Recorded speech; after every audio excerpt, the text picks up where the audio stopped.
Monsieur Mansour Sy Djamil su noppee ñu jox kàddu monsieur Alioune Tine fondateur Afrikajom Center. Bismillah walhamdulillah wassalatu wassalamu ala habibina sayyidina Muhammad sallallahu alayhi wa sallam. Mansour Sy Djamil, ancien député. J'ai eu l'honneur d'être dirigé pendant 10 ans par le président Moustapha Niasse, mais Mansour Sy Djamil, président de Bës du Ñakk. Monsieur le Président, Monsieur le Premier ministre, Monsieur le Président de l'Assemblée nationale,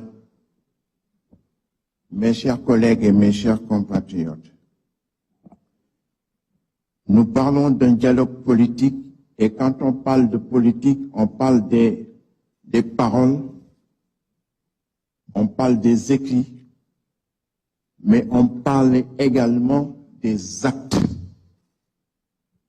Et en matière de dialogue national, j'ai eu la chance, après 40 ans d'absence du Sénégal, quand je suis arrivé, le mois où je suis arrivé, j'étais dans le dialogue national de 2008.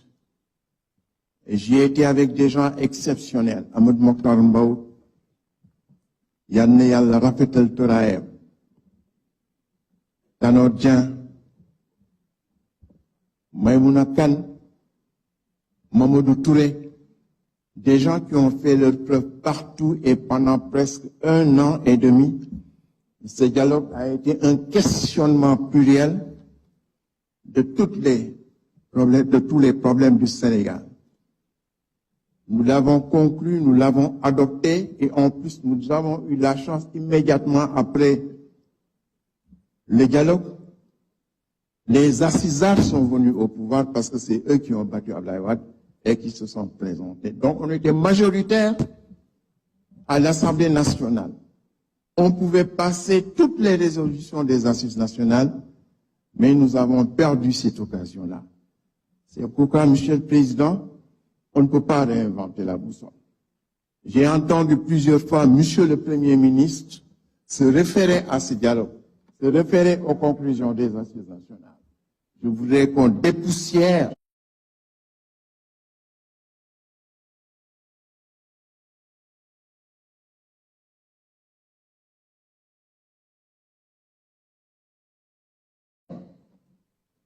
ce document-là et qu'on essaye, c'est un éternel recommencement, il est vrai, mais qu'on essaye de tirer profit de l'ensemble des questions qui ont été débattues pendant 1 an et demi. Nous sommes partisans de dialogue parce que notre religion, l'islam, nous demande de dialoguer. Allah subhanahu wa ta'ala dit au prophète, ñi nga nekkal na say nawle nanu wa shawirhum fil amri fa iza azamta fatawakkal ala Allah. Na nga leen di consulter, na nga diisoog ñoom, lu nga indi rek na nga ko wecceeg ñoom. Soo demee nag ba déglu ñëpp nag, waaw soo dégloo ñëpp, waaw fa boobu fa la lépp nekk. Soo dégloo ñëpp fatawakkal ala Allah, na nga jël yëpp nga delloo ko yàlla mu décider, wala nga gëmmu dóor comme su fekkee ni yaa ngi jox sa doom ni ba kin bu wax danga naan gëmmal naan fii nag yàlla daf ko wax ni que fa le deuxième fa la foofu la affaire bi yëpp nekk soo déglu arab mënoo ko dégg. Kon Monsieur le Président, les résultats de ces consultations là su fekkee ni wét nga ak sa bopp nga seet lan moo si gën nga gëmmu dóor.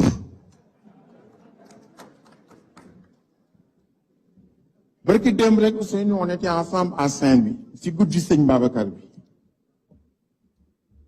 foofu waxtaan wax naa leen ni ki ñu sauvé ñun ñii jullit mooy yontu Yàlla Moussa, ndax yontu Yàlla Muhammad dafa ràññaani bi mu demee ràññaani wax ak yàlla jox ko 50 prières par jour ndigal yóbbul jox ko sa ay ñoñ.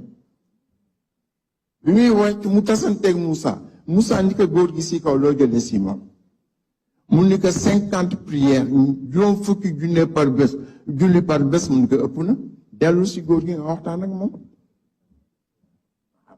mu ni ko dellu nga waxtaan ak moom bi mu delloo mu koy wàññi di ko wàññi mu ko wa kaana ya'muru Musa ar-rujuu ila ar-rahmani mustasxilan xamla al-haadi al-karami mu ni ko wàccal muy wàcc di wàcc di wàcc di ko wàññi di ko wàññi di ko wàññi dialogue ak yàlla dialogue diggante Musa ak Muhammad sallallahu alayhi wa sallam Muhammad ak a gën Muhammad tax ñu bind ko waaye bi mu ñëwee ñuy dialogue ba yàlla def ko 5 prières gis nga 5 prières yooyu yàlla si mbaaxam ni ko am na valeur 50 prières par jour kon nag dialogue rek moo nu may loolu kon noonu continuer dialogue wassalaamu aleykum wa rahmatullahi